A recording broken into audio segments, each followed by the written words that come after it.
Hello, Steelers Syndicate. Welcome back. Today we're going to be talking about the update that just happened a couple hours ago. Terrell Edmunds is no longer a possibility of becoming a Pittsburgh Steeler. So sad. I wanted him back so bad. And I'm going to talk about the update of what that does to yesterday's video of discussing about the tea leaves, about where the Steelers are going to be going in the draft. I'm going to be discussing comments that we got about that, as well as comments that I received from the episode I did about will Kenny Pickett be able to be developed by Matt Canada. So if there's any specific port you want to go to, please always use the chapters down below and go to the parts that matter the most to you. We thank everyone who watches us all the way through. Now, with that being said, one of the most common threads that I got was, Joe, how do you say that both you and the Steelers are leaning so much defensive needs in this draft when we weren't able to score touchdowns last year? I'm paraphrasing many of your comments, but that's essentially what was said. And my retort to that was outlined on Wednesday when I talked about Kenny Pickett not being able to be developed by Matt Canada. But sufficient to say for this episode, it's about the equivalent of my 18-month-old son being able to find Encanto on Disney Plus. He can hit one button and he gets to see what the TV was on the last channel. And that's about it. So in terms of being able to dive deeper, get into the program, and then find the specific thing you want, my 18-month-old son can't do that. And the equivalent of putting another top-end receiver on this team is the effective result of putting another top-end movie in Disney Plus. Matt Canada ain't going to be able to find it, able to be able to use it. He doesn't even know how to do what he has right now. So why give the man more toys that he won't use correctly?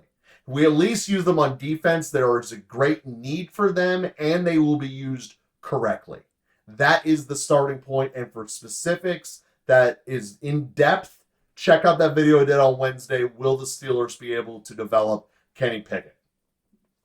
As we look to the hole that the Steelers have in their present roster right now, without Edmunds coming back, and again, my thorough belief and hope was that Edmunds was returning to the Steelers. I really wanted. I know that we did him dirty last year, barely paying him anything, giving him essentially a one-year deal that wasn't really anything. We could have signed him for the long haul because he made such a valuable difference taking tight ends out of the middle of the field.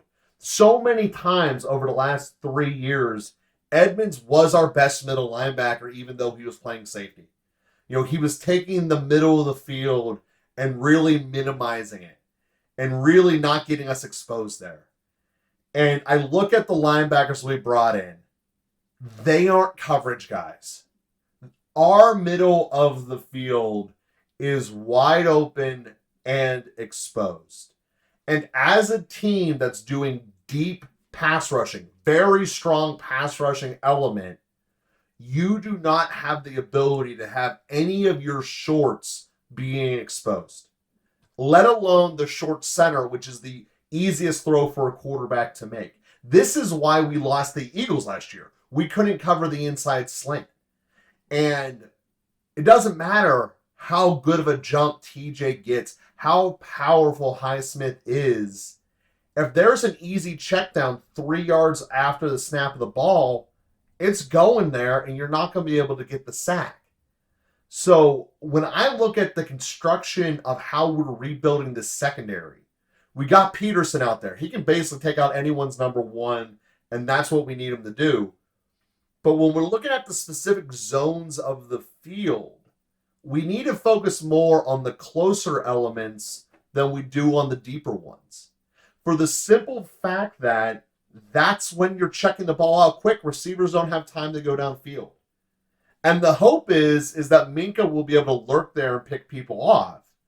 But Minka can only be in one spot at a time.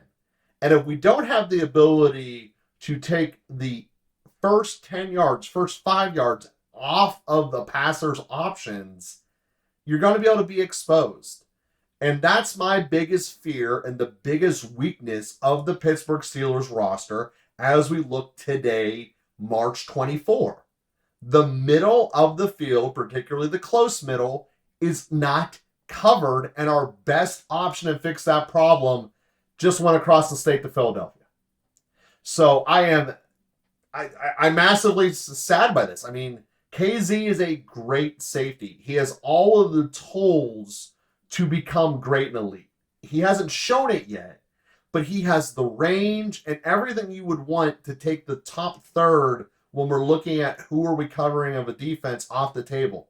Any throw that's 20 yards plus downfields, KZ will be able to be there as an adequate number 2 for the double team of that route. But he's not the guy for the middle of the field for the shorts. And when we're sitting here, that needs to be the number one thing that's corrected. Given the fact that there's now not really a viable option in the free agency market, that's what 17 has to be to me. It has to be taking out the center of the field unless we're taking a second pass or a third pass rusher. And to those people out there who were saying trade Highsmith, get more offense, you're insane. Highsmith is going to be equal to TJ. And my argument for having a third one is not to detract from Highsmith at all. It is to say Watt goes so crazy, he takes himself off a vast percentage of the plays. If you can give me someone else close to his caliber or even close to above average pass rusher, if you want to use the second round pick, the late second round pick to address it, you have continuous pass rush coming over and over and over again.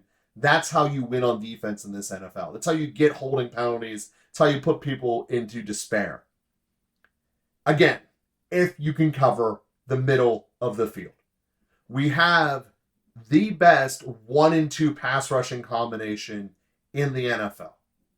But we're leaving a glaring weakness that will essentially mute them. Be like going to the best symphony you've ever heard and putting earplugs in before you show up. Unless we can cover the middle of the field, it doesn't matter. The linebackers we signed are basically slight upgrades over Spillane. They'll make the tackle, but they ain't covering anything. And I do not believe the fix should be with the linebacker. I think it should be with the safety. A safety that's able to come down and make the hard hit and make it happen. And if we effectively run the equivalent of a heavy nickel, heavy dime, whichever the personnel grouping they're having out there to match the linebackers is, I'm okay with that. I like the idea of 3 safeties making a triangle to take out the middle of the field, with KZ at the top, and then the 2 lower ones being Minka and whoever we sign.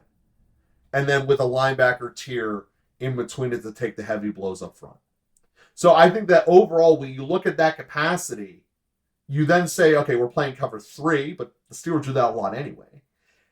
Can we just be in a spot where people aren't going to try to throw over the top on us because they're going to get sacked? Can we take out the underneath? And it's doable.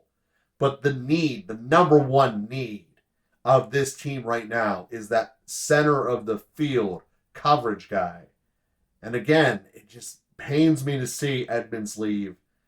It probably means that we're not drafting a left tackle now, and it probably means that you have to take that spot with 17 overall. And again, whether it's a middle linebacker or a safety, as long as it's a coverage guy, it really doesn't matter. I just believe the value is much more there in the safety rule. And that's the direction I want to go. So, overall, painful to lose Edmunds. Incredibly painful. Eagles got themselves essentially what they believe will be the replacement for Gardner, who went over to Detroit. I don't think Edmunds is that guy either. I mean, I want to be realistic. He's not CJ Gardner. But he is exactly what we needed.